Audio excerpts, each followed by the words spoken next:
மக்களை இந்த ஒரு பதிவில் நம்ம என்ன பார்க்க போகிறோம்னா, அங்கங்கே மின்சாரம் தடைப்பட்டுக்கிட்டு இருக்குது அப்படிங்கிற செய்தி வருது.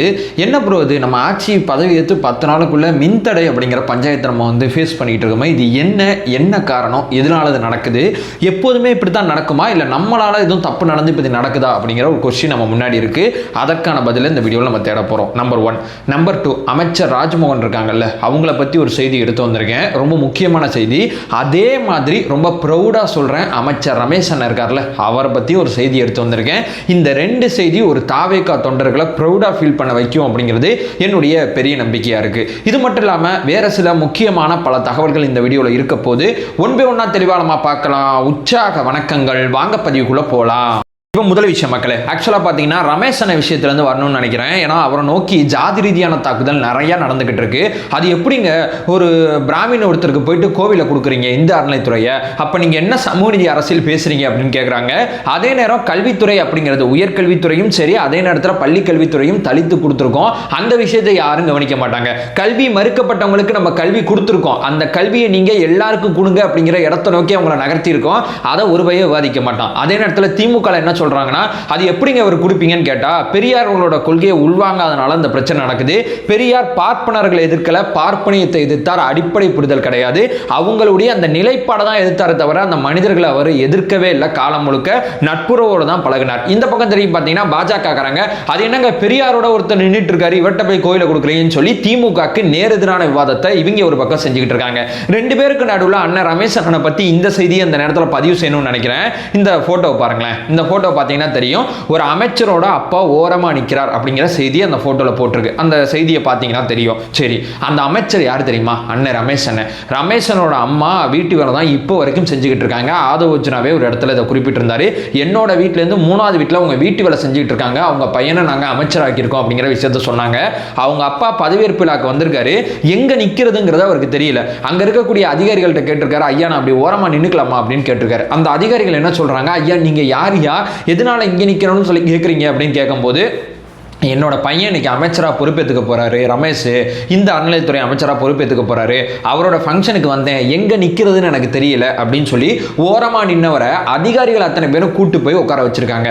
அதிகாரிகள் மட்டத்தில் என்ன பேசுறாங்கன்னா, என்னப்பா இவ்வளோ எளிமையானவங்களோட குடும்பத்தில் இருந்து வந்திருக்காங்க, இவங்களாம் அமைச்சராக பதவி ஏற்றுக்கிறாங்களா? ஒரு அமைச்சரோட குடும்பம்னா ஒரு மாய் பயங்கரமாக பார்த்தவங்களுக்கு அதிகாரிகளே இவ்வளவு எளிய மனிதர்கள் இன்னைக்கு அமைச்சராக இருக்காங்க அப்படிங்கிறது அந்த மிக முக்கியமாக தலைமைச் செயலகத்தில் ஆரம்பிச்சு ஆளுநர் மாளிகையில் ஆரம்பிச்சு எல்லா இடத்துலையுமே பேசுபொருளாக இருக்கு.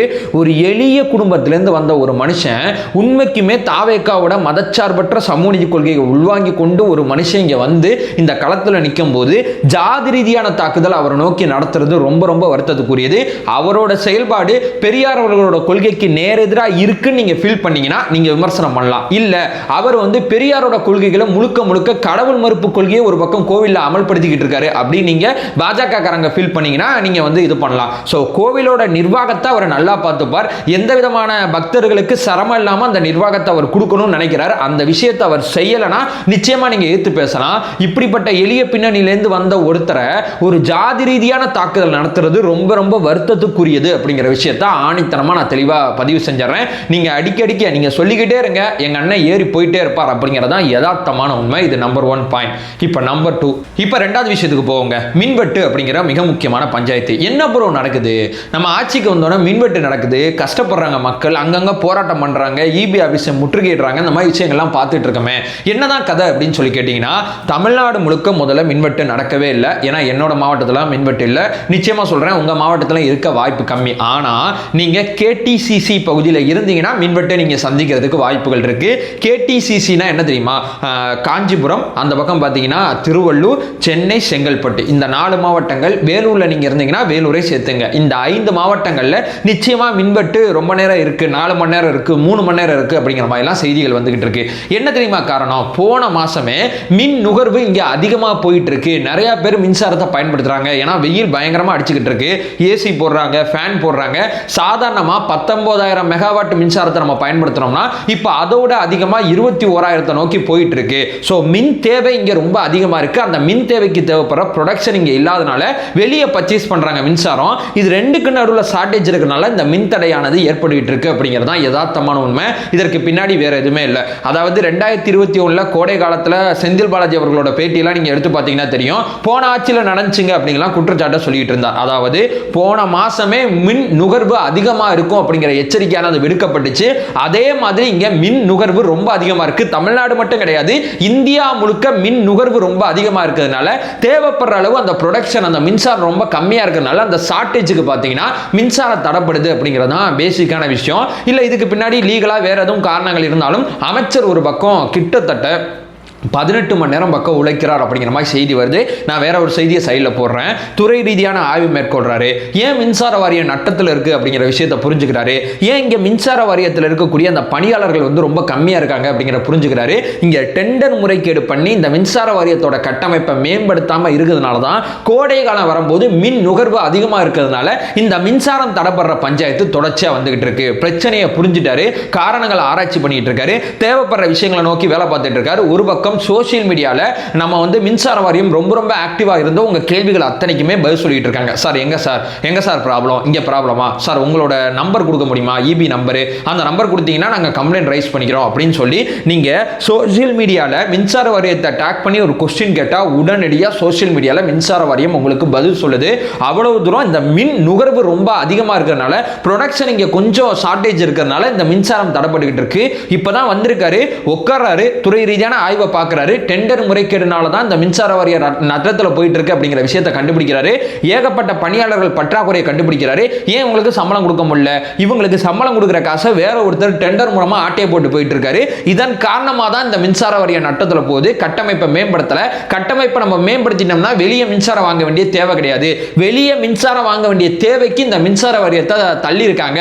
மின் நுகர்வு ரொம்ப அதிகமாக இருக்கும்போது இந்த பஞ்சாயத்தை பேஸ் பண்றோம் அப்படிங்கிற அந்த விஷயங்கள் அத்தனையுமே அவர் புரிஞ்சுக்கிட்டு அதற்கான வேலைகள் ஒரு பக்கம் பார்த்துக்கிட்டு இருக்கார். கூடிய சீக்கிரம் கேடிசிசி பகுதியில் தடைப்படுற பிரச்சனையானது சீக்கிரம் முடிவு பெறும் அப்படிங்கிறது என்னுடைய பெரிய நம்பிக்கையா இருக்கு. தொடர்ச்சியா அமைச்சர் கவனிச்சுக்கிட்டு இருக்கார் அப்படிங்கிறத நான் இங்க உங்கள்கிட்ட சொல்லிடுறேன். இப்போ மூணாவது மிக முக்கியமான விஷயம், அதாவது நம்ம அமைச்சர் ராஜ்மோகன் அவர்களை நிறைய பேர் வராங்க, சந்திக்க புகைப்படம் எடுக்கிறாங்க. இந்த புகைப்படங்களை ஃபோட்டோவில் எடுக்கும்போது அது கொஞ்சம் காலதாமதம் ஆகுது. இப்போ உதாரணத்துக்கு ஒரு மணி நேரத்தில் வந்து புகைப்படங்கள்லாம் எடுத்து முடிச்சுட்டு அவர் போயிடலாம், அடுத்த வேலையை பார்க்கலாம்னு அவர் பிளான் பண்ணுறான்னா 1 மணி நேரத்தில் அதை செய்ய முடியாமல் போகுது. ஏன்னா தனிப்பட்ட முறையில் எல்லாருமே ஃபோனில் வந்து ஃபோட்டோ எடுத்துக்கிறாங்க, அதனால லேட் ஆகுது. என்ன பண்ணலாம் அப்படின்னு யோசிக்கும் போது கேமராமேனை கூப்பிட்டு கேமராவில் ஃபோட்டோ எடுத்துடுறாங்க. அந்த ஃபோட்டோவை வெளியே வந்து, அதாவது அறைக்கு வெளியே ஒரு QR கோடு இருக்கும், அதை நீங்க ஸ்கேன் பண்ணீங்கன்னா நீங்க எந்த போட்டோ எடுத்தீங்களோ அது உங்களுக்கு வந்து டவுன்லோட் ஆயிரும். ஸோ நீங்க வந்து தேவையில்லாம வந்து கஷ்டப்பட வேண்டிய அவசியம் கிடையாது. உங்க போட்டோ வேணும்னா நீங்க கேமராமேன் வந்து போட்டோ எடுத்துருவாரு, அந்த போட்டோ வந்து QR கோட்ல போயிட்டு ஸ்கேன் பண்ணி எடுத்துங்க.